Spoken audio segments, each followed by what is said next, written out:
Have you ever wondered why the Founding Fathers of America included the Second Amendment in the Constitution? It's a question that stirs the mind, isn't it? Often misinterpreted as a provision for hunting, the Second Amendment holds a much deeper significance. It's a story of a young nation, of its fight for freedom, and the foresight of its founding fathers. So, are you ready to delve into this intriguing narrative? Dive in with us as we explore the history of the Second Amendment.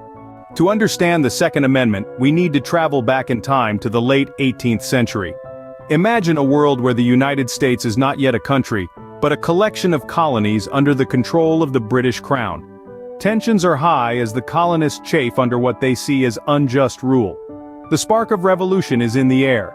In this volatile climate, the Founding Fathers, visionaries and revolutionaries, dream of a nation conceived in liberty. But they know too well the cost of freedom. They've just fought a brutal war for independence against one of the most powerful empires in the world. They've seen firsthand how a government can turn its guns against its own people. This experience informs their approach to designing the new nation's constitution. They want to create a system that protects the citizens from the potential tyranny of their own government.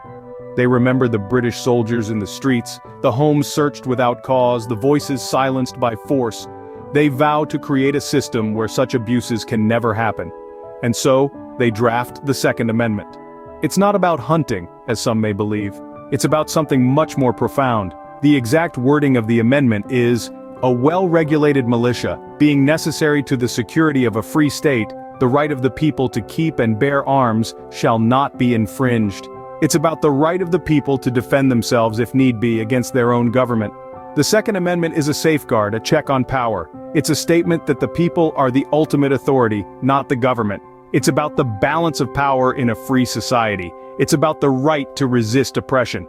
It's about the preservation of liberty. This is the legacy of the Second Amendment.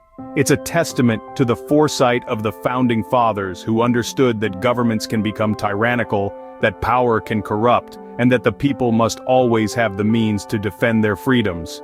And so, the Second Amendment was born, not for hunting, but for the protection of liberty. Over the centuries, the interpretation of the Second Amendment has evolved. As America grew and changed, so too did our understanding of this critical piece of our Constitution. In its earliest days, the Second Amendment was seen through the lens of a young nation, fresh from a Revolutionary War, where the ability to form a militia was vital.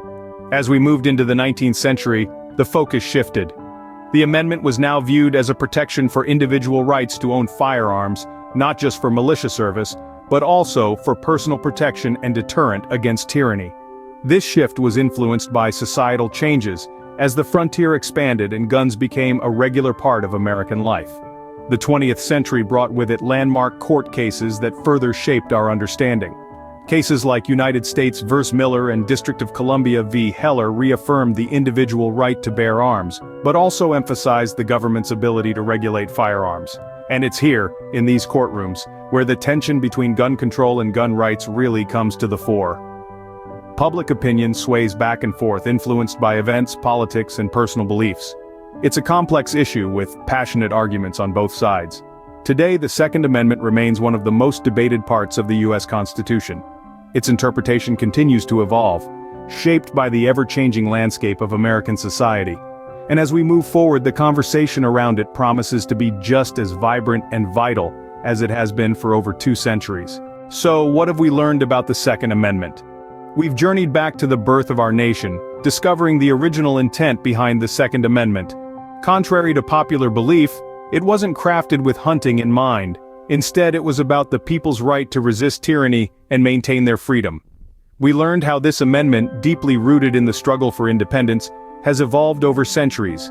Its interpretation has been shaped and reshaped by societal changes, court rulings, and legislative actions. It has sparked debates, fueled political discourse, and stirred emotions on both sides of the spectrum. Despite these changes, the core principle remains the same: the right of the people to keep and bear arms. It's a right that continues to be fiercely defended and intensely debated, reflecting the ongoing struggle to balance individual rights with collective safety.